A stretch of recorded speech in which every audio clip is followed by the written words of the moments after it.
At para sa ating segment na alam nyo ba, ano nga ba ang Safe Spaces Act o ang Anti-Bastos Law? Alamin natin ang report mula kay Attorney Police Captain Esther Correo, ang ating panyerang pulis.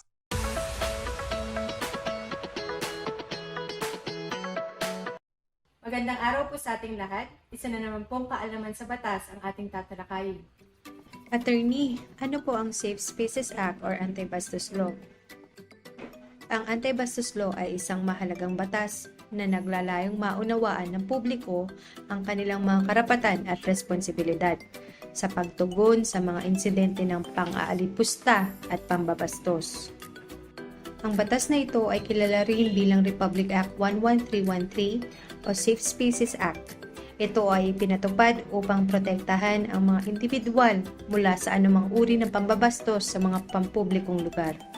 Ang Safe Spaces Act ay batas na ipinagbabawal ang gender-based sexual harassment sa mga pampublikong lugar, paaralan, trabaho, at pati na rin sa online spaces tulad ng social media.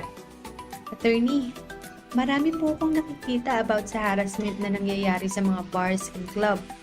Ano po ba ang batas dito at anong dapat gawin kung ikaw ay naka-experience ng ganito? Ang mga uri ng pang-aalipusta at pambabastos na saklaw ng batas na ito ay ang mga sumusunod. Pinaparusahan ang unwanted and uninvited sexual actions or remarks regardless sa motibo ng paggawa nito. Kasama rin ang pang-aalipusta o pangungutya batay sa itsura, edad, kasarian, o iba pang pisikal na katangian ng isang tao.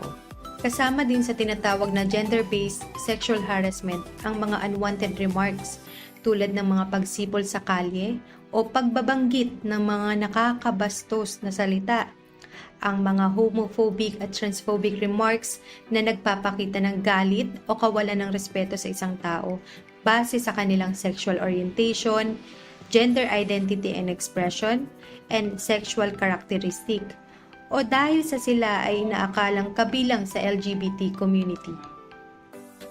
Ang halimbawa ng mga sexual na pambabastos ay ang mga sexual comments, advances, gestures o anumang uri ng sexual na pambabastos na nagpaparamdam ng mga kahihiyan sa biktima. Isa rin sa pinaparusahan ng batas na ito ay ang paulit-ulit na paghingi ng personal na impormasyon ng isang individual. Isang halimbawa nito ay ang malimit na paghingi ng pangalan ng isang tao o ang pruweba ng kasarian ng isang transgender person bago siya payagan sa mga public restrooms. Saklaw din ng batas na ito ang iba pang uri ng pambabastos tulad ng verbal na pang-aalipusta, pananakot at iba pang paglabag sa karapatan at dignidad ng isang tao. Attorney, ano po ang mga karapatan at proteksyon sa ilalim ng batas na ito?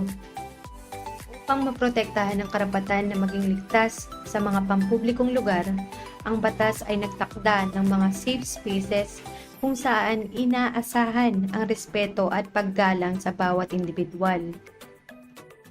Ang karapatan na hindi maapektuhan ng pang-aalipusta at pambabastos. Ang mga biktima ay may karapatang humingi ng tulong at gumawa ng reklamo laban sa mga nagkasala. Ang batas ay nagbibigay ng proteksyon laban sa anumang uri ng pananakot at pambubuli na naglalayong mang-api o magdulot ng kahihiyan sa isang tao.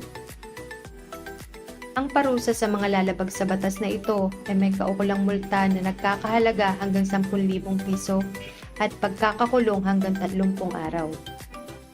Kung pisikal na ang pambabastos gaya ng stalking o paghawak sa sensitive parts, ay may mas mataas na parusa.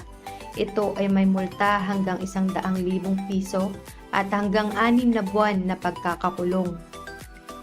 Kung kayo ay nasa bar, club, restaurant o anumang privately owned place na open to the public, ay i-report ang harassment sa security ng lugar. Sa batas, obligasyon ng mga establishments na ito na magbigay ng assistance sa mga biktima ng sexual harassments. Kung kayo ay maging biktima ng ganitong mga gawain, ay magsadya at i-report agad sa pinakamalapit na istasyon ng ating mga kapulisan. Mahalaga ang pagsunod sa batas. Ang pagpapairal ng anti-bastos law ay nagpapakita ng kahalagahan ng respeto at paggalang sa kapwa.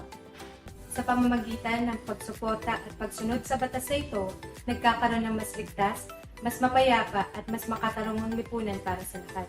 Ako po ang inyong panyerang Police in Action, Attorney Esther Correo ng PNP Legal Service, na nagpapaalala sa inyo sa batas, ipinagbabawal ang pambabastos sa kapwa.